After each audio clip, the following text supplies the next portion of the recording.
نن راځو درس زمونږه په مایکروسافټ پاور پوینټ کې هوم ټایپ کې دی فونټ پاراګراف ډراونګ ایډیټینګ. لکه تیر کلاس کې ما تاسو ته د سلایډز په باره کې خبرې وکړې. نو کله چې دلته یو لیکنه زه کوم لکه ما یو ټایټل ولیکلو، فار ایگزامپل ما داسې ولیکل چې کمپیوټر کمپوننټس یا کمپیوټر ټایپس مې ولیکل او د هغې مطابق رالم یو څو پاراګرافه لیکنه مې دلته وکړه. اوس دې ته یو ډیزاین یو فارمیټ ورکول تاسو د دې ځای نه کولی شئ. لکه ستاسو د ټایټل به کوم ماډل سټایل لري نو دې نه هغه سټایل د دې لپاره انتخابېږي او ستاسو د باډي هغه لیکنې چې کوم سټایل دی هغه باید کوم سټایل سره وي نو دې ځای نه دې لپاره هم سټایل انتخابوی شو. پاور پوینټ کې دا سایز مهم نه دی، اندازه نه ده مهمه چې دا به خامخا د باډي سایز 11 به وي یا به 12 وي.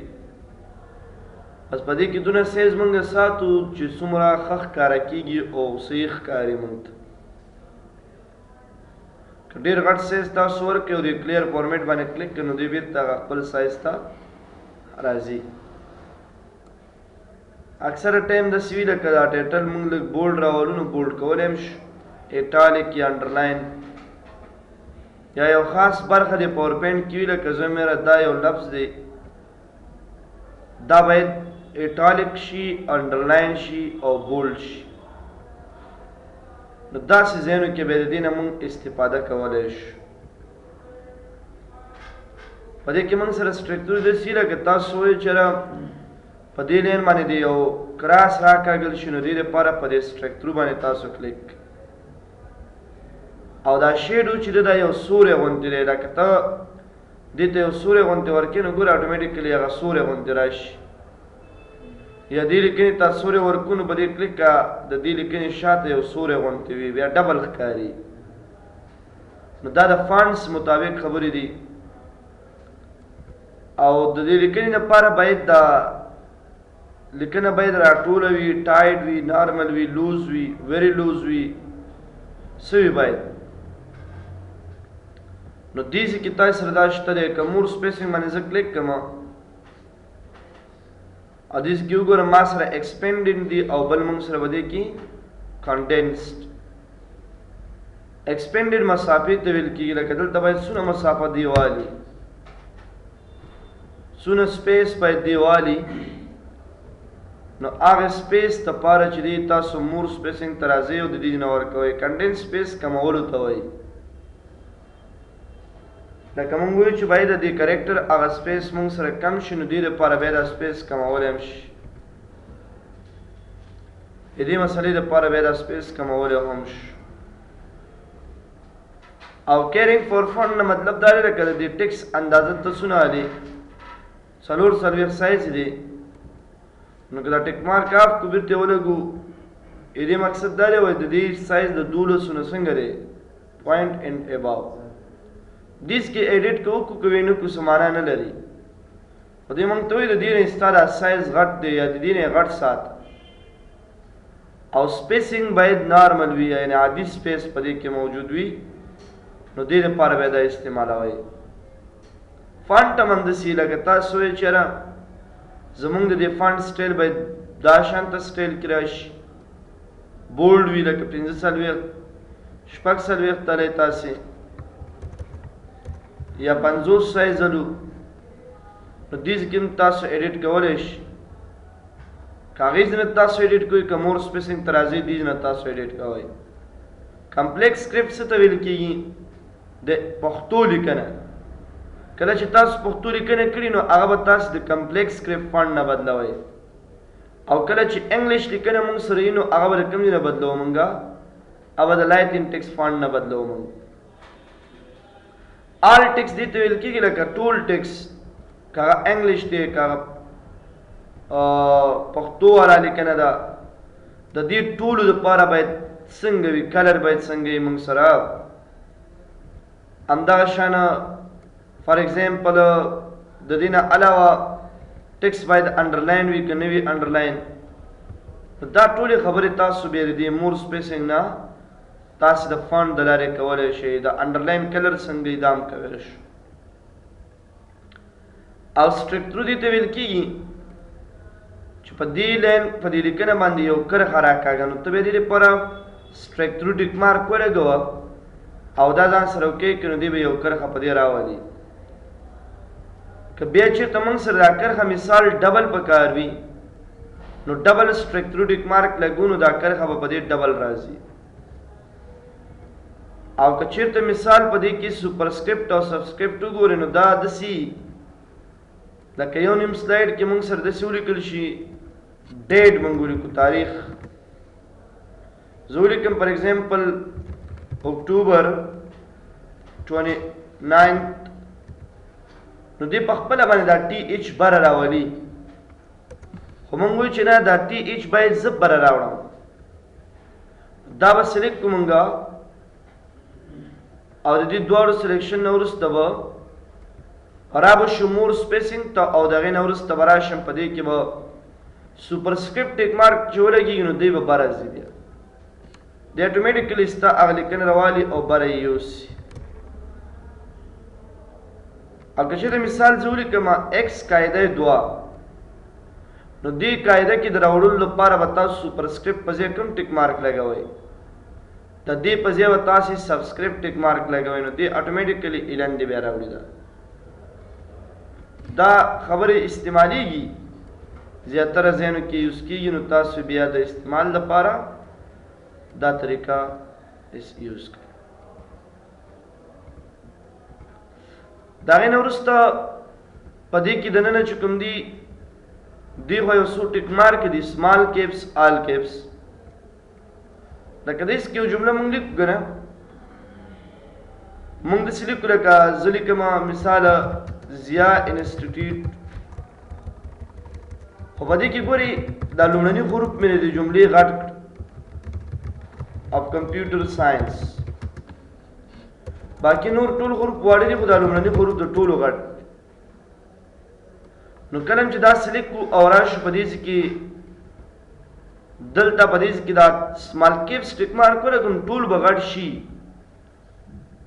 خو کوم چې مخکې نه غټ و مخکې نه د هغې سایز به غټ راځي. بلال هغه اخر کلاس کې استاد وګورل دی نو کوم چې مخکې نه سایز غټ و د هغې به صرف اندازه غټوي، نور مخکې دا په وړو حروفو کنه. نو اوس دا کیپیټل د چینج دې دپاره فنډ کې موږ څه استعمالو سمال کیپس او آل کیپس د مطلب دا دی چې ټول حروف باید په یوه اندازې سره غټ شي، په دې کې باید واړه او غټ حروف را نه شي. نو دې لپاره مور سپیسنګ دی فونټ دی او دا ټیک مارک دی د دې استعمال دی. ایکولایز کریکټر هایټ نه مطلب دا دی ایکولایز کریکټر هایټ نه مطلب دا دی چې زه مېره د دې کریکټرو چې کومه اندازه ده لکه ګوره ای لږ وړوکی و په وړو حروفو کې تاسو ګورئ د زیډ او د ای دا هایټ یو شی دی، بلکې د دې ځینې واله تر دې ځایه پورې د ټولو کریکټرو هایټ څنګه کړو یو شانې کړو. زم نه دا خو بد ښکاري نو بیا راشي دې کې دا ټیک مارک تاسې آف کوئ اوکې کوئ نو ګوره ای د زیډ نه لږ وړوکی راغلی ځکه دا وړوکی دی یو حروف غټ وړوکی او غټوالی دا بل اندازه هایټ هغه اندازه درته ښیم. نو دا مور سپیسنګ کې فونټ دی او دا د هغې دا آپشن دی موږ سره. بیا دې خوا تاسو راتلی شي په دې چینج کیس کې وګورئ لکه سینټنس کیس دی لوور کیس آفر کیس کیپیټلایز ایچ ورډ ټاګل کیس. که زه یو لیکنه انتخاب کوم او د هغې نه وروسته دلته راشم وګورم نو دې ما ته وایي سینټنس کیس. سینټنس کیس ډیفالټ داسې چې د ټولو جملې لومړنی حروف به غټي او باقي نور ټول حروف به زمونږ واړه وي، دې ته سینټنس کیس مونږ وایو. او که د دې په ځای باندې لوور کیس تاسو والئ نو بیا ګورئ دې د جملې لومړنی حروف نه بلکې هغه ټول حروف راوالي څنګه کی هغه کوچنی کی او واړه کی. نو دا به د سی چې د ټول حروف ته واړه کولای شي. او کوم د دې په ځای باندې مثال اپر کیس باندې کلیک کو نو دې مقصد دا شو چې اپر کیس کې به ټول حروف غټ راځي. کیپټلایز ایچ ورډ کې به د جملې لومړنی حروف نه بلکې د هر یو لغت لومړنی حروف به غټ وي باقي نور به واړه. او ټاګل کیس کې دا سی چې د ورډ لومړنی حروف به وړوکي نور به ټول غټ. خو دې کې زیاتر چې موږ استعمالو هغه څه استعمالو هغه سنټنس کیس استعمالو. دا په دې کې ډېر استعمالیږي. یو د هغې لپاره فنټ کلر دی. ما ته کوم ماډل کلر ته غواړې چې استعمال کړي نو ګوره تیم کلرز دي. دا د ټیکسټ لپاره ډېر استعمالیږي. لکه زه مې د دې ټیکسټ لپاره یو کلر ورکوم نو راځي دې کې کوم ماډل کلر چې زمونږ په کاري او ماغه شان کلر تاسو ورکړي. کم ټایپس اف کلر چې زمونږ خوښه وي هغه کلر دې لپاره دې کې ورکولی شو. او داسې هم کیدای شي چې مونږ مطلب سلیکشن والو یو خاص ایریا ته یو خاص پوزیشن ته کلر ورکو. دا کلر دې نه تاسو ورکوي. any color more color تم راتلی شي. eyedropper color هم ورکولی شي. eyedropper کمانډ دا کاري دې کار چې ته ګرځېږه کوم ځای کې دې کلر خوښ شو مثال د دې دغه نه بهر نشي راتلی دې ځای نه کې دا کلر اټومیټیکلی هماغه کلر ورکړي. دې ته کوم کلر پکار دی راشه eyedropper باندې کلیک دې ځای کې ګرځېږه چې کوم ځای کې تا کلیک وکړو نو هماغه شان کلر والي. دا eyedropper دی. او عمومي کلرونه چې دي هغه په دې کې مور کلرز دي نو دې کې هم یو کلر ته خوښولی شي. سمپور ضروري نه ده دې نه خوښ کړي بس. دا د فانټ ریلیټډ آپشن و. د نه آپشن مې د تشریح کړ فانټ اف کریکټر مې ویلې دا هغه خبرې وي. به د هغې نه وروسته پاراګراف دی. دا خبرې په ورډ او ایکسل کې دواړو کې ما کړي دي. دواړو کې ویلي و دا شیان که نه دلته بیا راغلی دی نو مطلب بیا یې وویل. پاراګراف کې لومړنۍ خبره چې ده هغه د پوزیشن ده. لکه موږ وایو چې د ټیکسټ پوزیشن باید څنګه وي.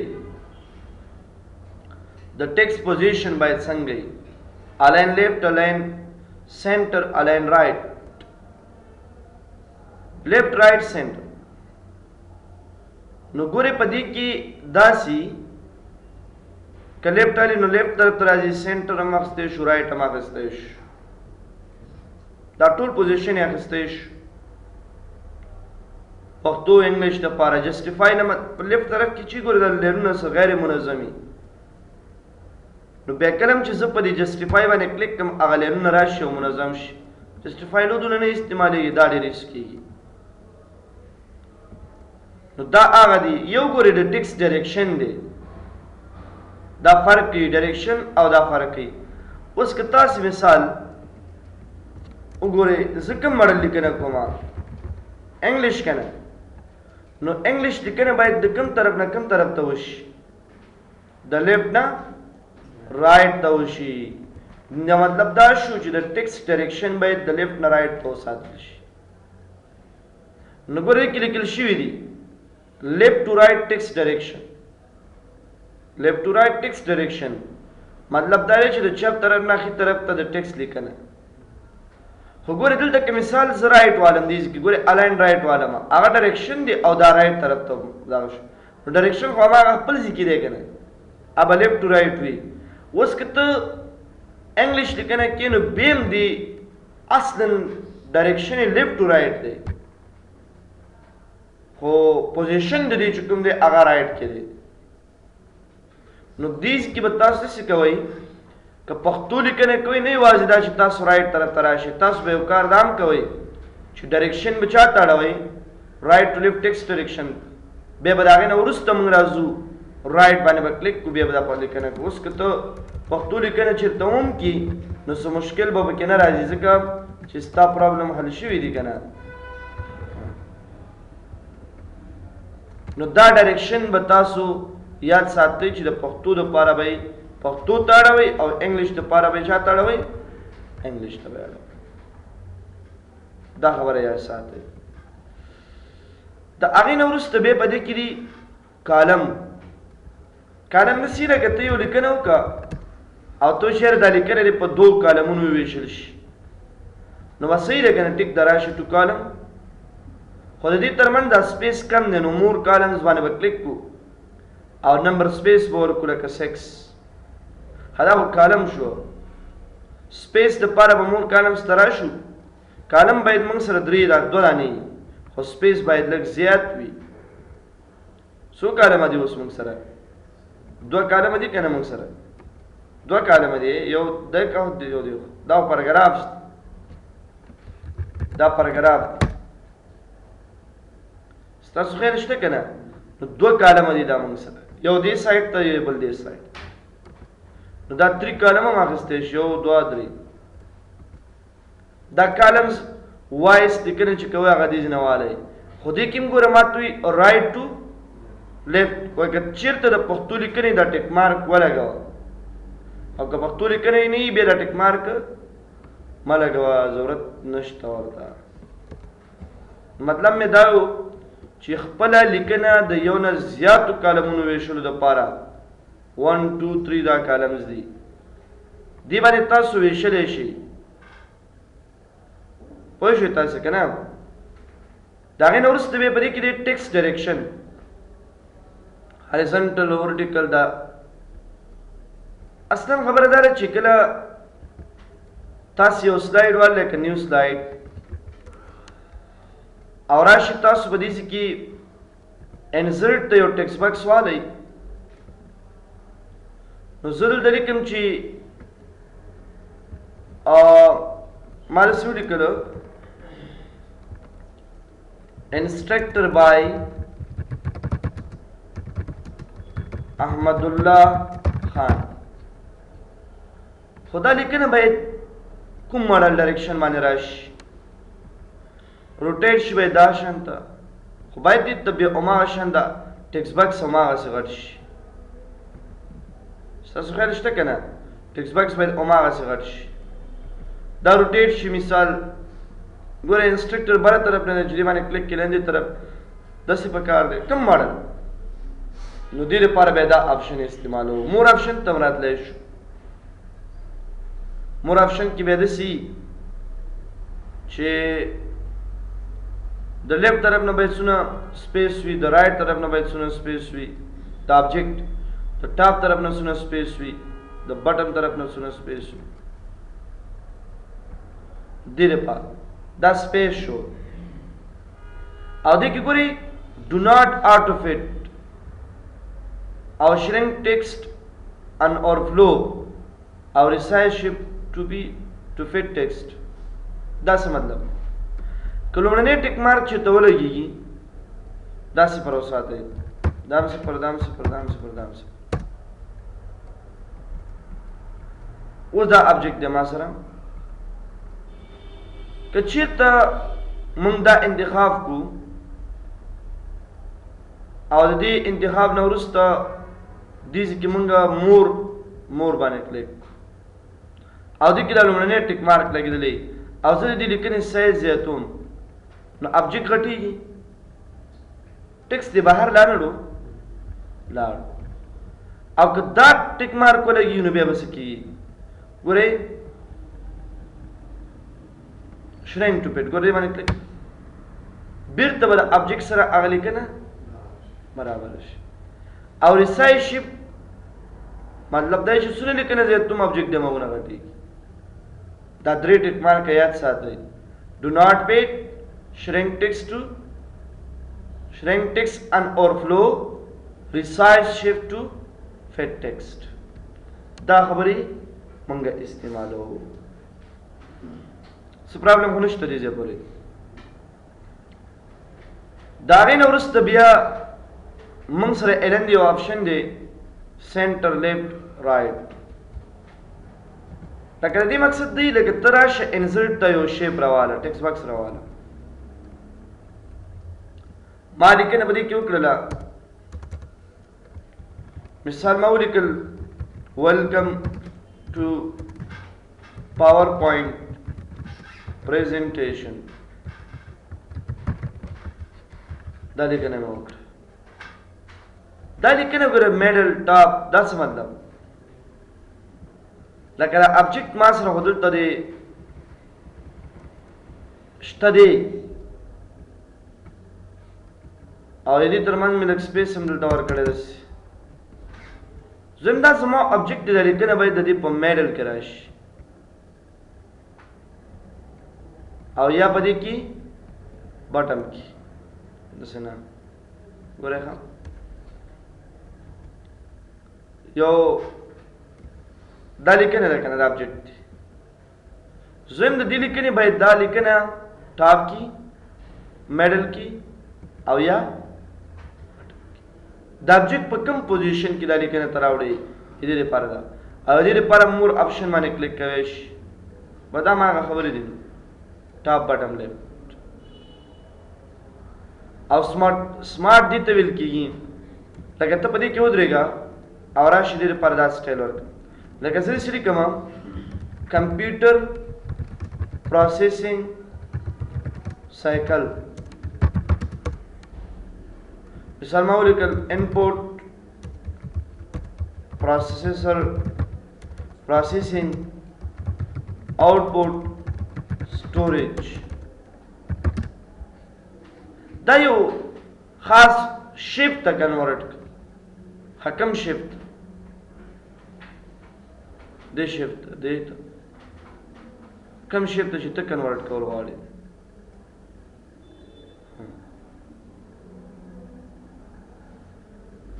دا شیفت صحیح شو. نو مطلب دا شو اوس چې په سلایډ کې تاسو ته هغه یو خاص شیفت ته کنورټ کړي کمپیوټر پروسیسینګ سایکل او د هغې هغه سټایل. نو چې کله ته یو خپله لیکنه یو خاص شیپ ته کنورټ کول غواړې د هغې د کنورټ کولو لپاره دا استعمالوله. که دلته د خوښ رانغله مور شیپ باندې کلیک پروسیسر سایکل راشي وګوره اوس نه دا دوه شارټکټ یې زده کړئ.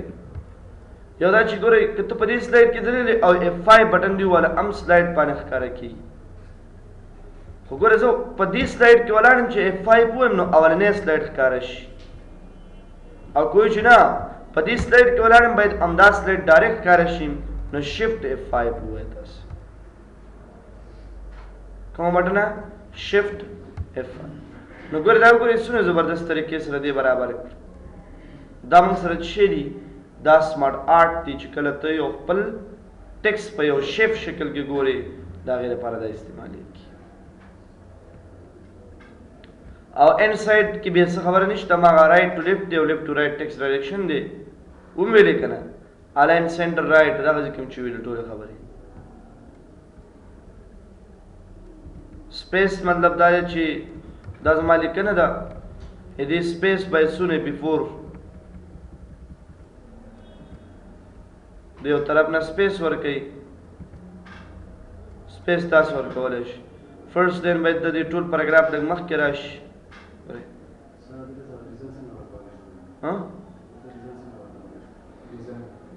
لږ څه به هغې ته راځم ډیزاین خو زموږ وروسته خبرې دي اوس زه تا ته آپشن وایم. نو دا هم کوی شو د پاراګرافونو ترمنځ سپیس بیفور کې ته مطلب زیاتول غواړې نو دوی نه زیات کړه پاراګرافونو ترمنځ سپیس خو نه هماغه اته صحیح دی نو اته ورته واله او زه میرا دام باید صفر وي نو صفر به راشي او بل دا چې فرست لین نه باید دا نن وي نو دا هم نن راشي. د لینونو ترمنځ اندازه دې په کار وه ډبل ملټیپل څنګه او که زیاته په کار وه نو زیاته واله. دا ټولې خبرې دلته مونږ کړې مې وي دې ځای کې شته د لین سپیس والا خبره او که دلته نه وي نو دې کې نه تاسو هم کولی شي ټایپس وګورئ ټایپس د مطلب دا چې کله ته په یو سلایډ کې ولاړې که نه یو سلایډ کې ته ولاړې او ته ټیپ بټن ووایې نو دې څونه اندازه مخکې ځي تاسو راشئ ویو ته او دېس کې دا رولر ټیک مارک ولګوئ نو ګوره دې 1 انچ اندازه مخکې ځي 2 انچه 3 انچه 4 خو که داسې نه وي په کار نو دې دپاره بیا تاسو هم ته راشئ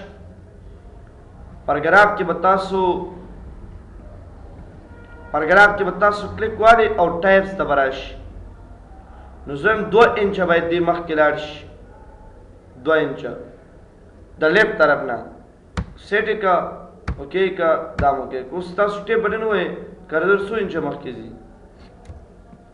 ګورئ ښه اول پرېږدي ډایرکټ دویم ته راځي ښکاري داسې ته که نه نو دا سپیس دپاره موږ استعمالوو دا پرګراف شو او پاتې اخره کې څه شو موږ سره شیپس عام شکلونه دي او د استعمال ډېر کېږي لکه مثال یو آبجیکټ یې ته ډرا کول غواړې نو راشه ډرا کړه د هغې دپاره خپل فارمیټ دیز کې وګوره دا شیپس دې کې ډېر استعمالیږي کوم فارمیټ مثال دا ماډل فارمیټ رایټ کلیک ایډیټ ټیکسټ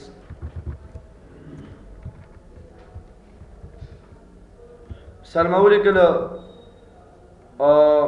مایکروسافټ پاور پوینټ نوټس راځه انسرټ ته ټیکسټ باکس راواله دا ټیکسټ باکس ډرا کړه ځان سره سایز یې زیات جسټیفای کې هاو نو دا شیپس دي تاسو ځان ته دې کې تغیرات هم راوستی شي دا شیپ کنورټ که دې شیپ ته نو دا صحیح نه دی مثال دې کنورټ که نو چې کوم شیپ ته ته کنورټ کوله ایډیټ پوینټ باندې مطلب دی چې په دې نقطو کې مو تغیرات راوستی شي نو شیپس استعمال ډېر کېږي ښه انسرټ د لارې چې کوم ماډل شیپس تاسو په کار وو هغه لکه دې کې ګورئ هم ته راځم یو لین په کار دی لین نو لین واله که نه شپ بټن نیسي چې دا لین به سیده راشي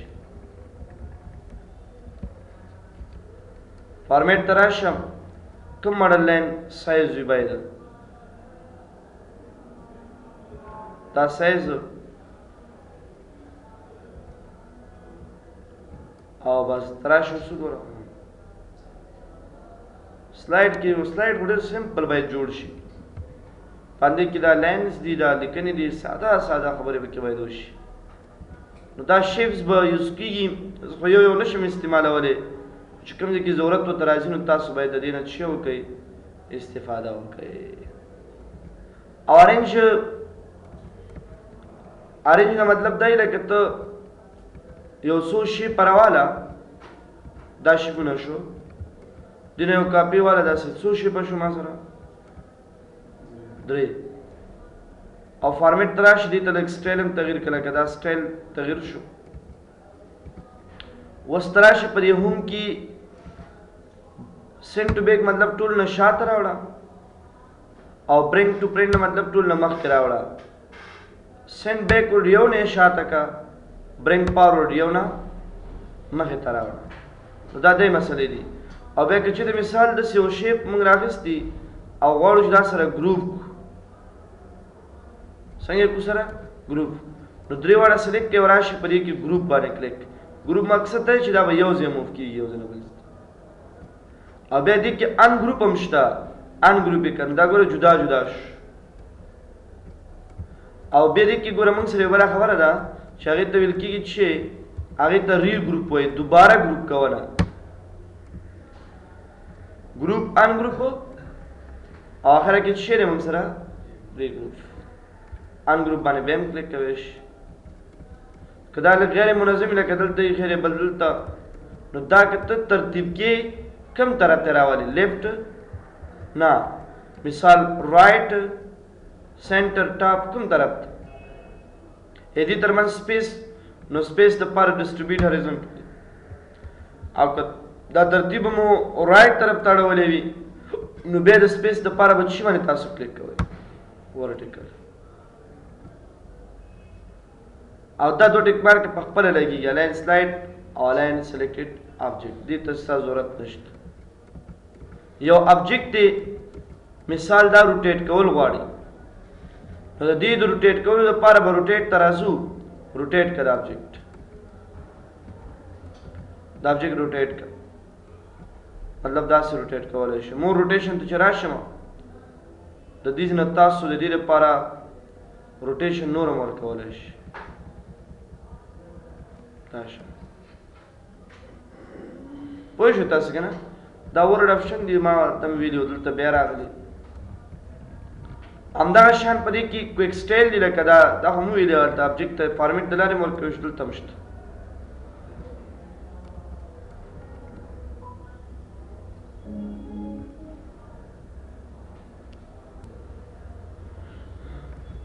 دا سټایل موږ سره شته ادر تیم سټایل هم شته لکه دا چې کوم سټایل دی خوښ کلر ملر ورته بدلې دا د شیپس مطابق دی کلر هم ورته چینج کړه آوټلاین کلر ورته اول ورته آوټلاین اندازه ورکړه او بیا هغې نه وروسته راشي د آوټلاین کلر ورته بدل کړه کوم داسې بل افیکټ په کار وي نو دې نه تاسو سره هغه افیکټ شته دی دا افیکټ سم تاسو د شیپ ته ورکولی شي پاتې شو ایډیټینګ برخه دا به انشاءالله بل کلاس کې به ووایو